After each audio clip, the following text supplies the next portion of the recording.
예수님과 유대인들의 대화는 좀 진전이 있었을까요? 아니면 더 간격이 벌어졌을까요?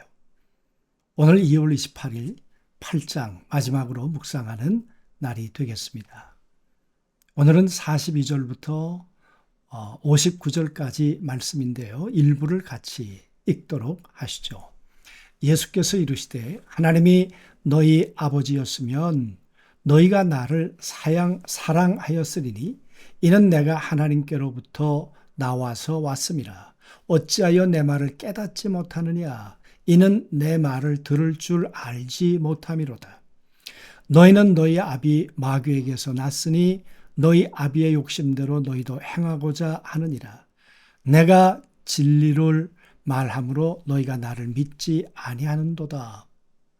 오늘도 유대인들과의 대화는 좁혀지지 않고 있네요. 점잖고 인격적이신 분이 예수님이신데, 한없이 인간을 긍휼히 여기시는 분이 예수님이신데 어떻게 이렇게 말씀하실 수 있을까? 하나님이 너희 아버지였다면 너희가 나를 사랑할 것인데 어떻게 너희는 나를 사랑하지 않을 수 있는가? 어떻게 나를 죽이려고 할 수 있는가? 내가 하나님께로부터 왔다. 분명하다. 그런데 너희는 어떻게 내 말을 깨닫지 못하느냐? 여러분, 예수님이 가르침이 부족하셨습니까? 아니죠. 탁월한 선생님이셨죠. 그런데도 유대인들은 귀가 열리지 않았습니다. 오늘 이야기 끝에 예수님이 이렇게 말씀하십니다. 너하고 나하고는 근원이 다르구나. 아버지가 다르구나. 너희는 너희 아비 마귀로부터 났구나. 너희가 생각하고 느끼고 행동하는 것들을 보니까 너하고 나하고는 근원이 달라.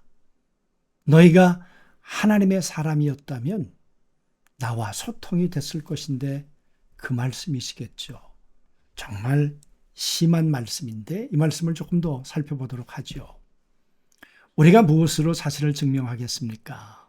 참된 소속은 주장이 아니죠.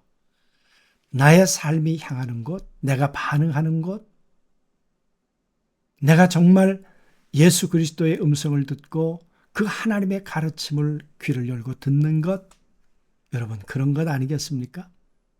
그래서 혈통, 직업, 종교적 배경으로 내가 누구인지를 말하려고 하는데 오늘 유대인들이 그랬죠. 그래서 그들은 우린 아브라함의 자손이야. 입술로는 전통을 말하고 율법을 말하고 신을 부르지만 삶은 전혀 하나님의 뜻을 따르고 있지 않았다는 거죠. 소속은 증명서가 아니라 반응입니다. 예수님의 음성을 듣고 드러내는 반응이다 그 말이에요. 모든 외적 증거를 단번에 무너뜨리셨죠. 하나님이 너희 아버지였다면 너희가 나를 사랑했을 거다. 아니라는 거예요. DNA가 같으면 서로 알아볼 것인데 진리를 마주했을 때 불편함이 느껴진다면 당신의 영혼은 다른 곳에 뿌리를 내리고 있다. 오늘 그 말씀이시겠죠. 왜 진리가 소음으로 들리는가? 어찌하여 내 말을 깨닫지 못하느냐? 귀가 들리지 않는 것이 아닙니다. 주파수가 다른 거라는 거예요. 당신이 누구의 말을 경청하고 누구의 논리에 고기를 끄떡이는지 확인해 보십시오. 그것이 당신이 속한 진짜 세계입니다. 예수 그리스도의 말씀에 끄떡입니까? 아니면 사람의 말에 내가 동의하고 있는가 그 말이에요. 정말 불편한 진실이죠. 예수님이 이렇게 충격적인 진단을 내리셨어요. 너희는 너희 아비 마귀에게서 났구나. 이것은 단순한 비난이 아닙니다. 진리를 거부하고 거짓에 안주한다면 우리는 거짓의 창시자 속에 소속돼 있는 것입니다. 그 감옥으로부터 나와야 하는데 그걸 깨기 위해서 오신 분이 예수 그리스도이신데 오늘 그 예수를 거부하고 있는 것이죠. 예수님은 죽음에 대해서 새롭게 정의를 하셨습니다. 사람이 내 말을 지키면 영원히 죽음을 보지 아니하리라. 육체의 숨이 멎는 것보다 두려운 것은 근원과의 단절입니다.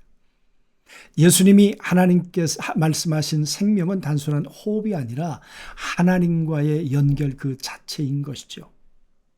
죽음은 관 속의 침묵이 아니라 하나님이 없는 상태를 말합니다.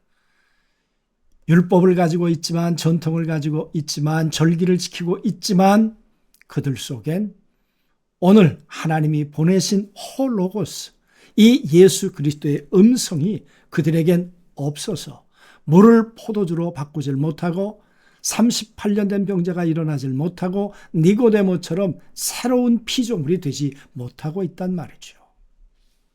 주님이 말씀하십니다. I am, 에고 에이미, 내가 그 존재 자체야. 논쟁의 끝에서 예수님은 자신이 누구인가를 드러내십니다. 아브라함이 나기 전부터 내가 있었느니라. 그분은 단순한 성인이 아니라는 거죠. 존재 그 자체. 하나님이 자기 자신을 표현할 때 똑같은 표현을 쓰셨습니다. 이 질문을 뒤집어서 한번 해본다면 나는 누구인가? 나는 누구 앞에 서 있는가? 정말 하나님, 창조주, 하나님과 함께 이 모든 만물을 만드신 그 예수 그리스도 앞에 나는 서 있는가? 오늘 유대인들은 서 있다고 했지만 아니, 그들은 등을 돌리고 있었고 눈을 감고 있었고 귀를 닫고 있었습니다. 중립은 없습니다. 이 절대적인 선언 앞에서 인류는 둘로 갈라집니다. 어떤 이는 무릎을 꿇고 어떤 이들은 돌을 듭니다. 진리는 우리를 가만히 두지 않습니다. 당신의 내면은 지금 이 진리에 대해 방어하고 있습니까? 아니면 순종하고 받아들이고 있습니까?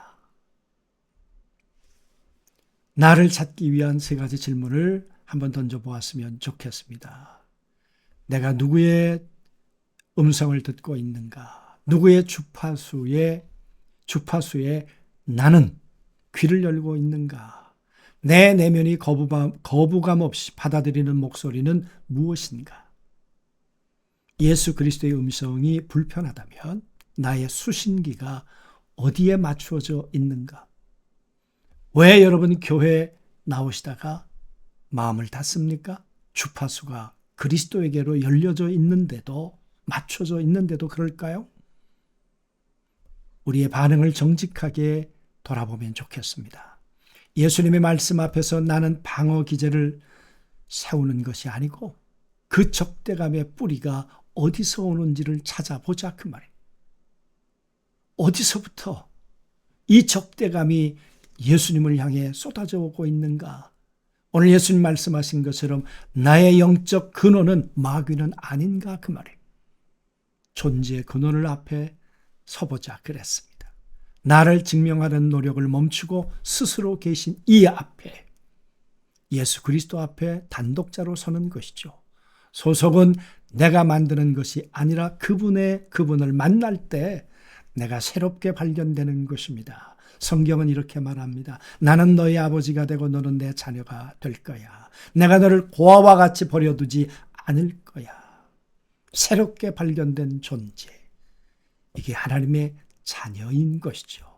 오늘 다시 한번 나의 모습을, 내 존재를 확인하는 복된 하루 꼭 되실 수 있게 되기를 주님의 이름으로 축복합니다.